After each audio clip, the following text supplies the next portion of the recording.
Well, 3 months ago, Dakota Territory News reported on rapid food truck owners gathering to provide free meals to the homeless. Since then, the Black Hills food truck community feed has grown substantially.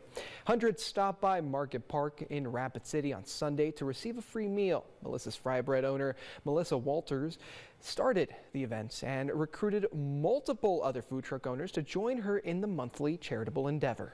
Walters and others initially planned to only host the community feed during the colder months, but they said recent developments at a nearby homeless shelter are making them reconsider their plans. They're called one-nighters, people that just come and crash for the night just to stay warm. So they're starting to kick them out because the weather's getting nicer. We had planned on stopping it after next month, but there's, the need is so great for it, and we're seeing so many more people come out each time that it will probably go on throughout the summer. Food truck owners involved in this community feed may start fundraising efforts at community food truck nights this summer.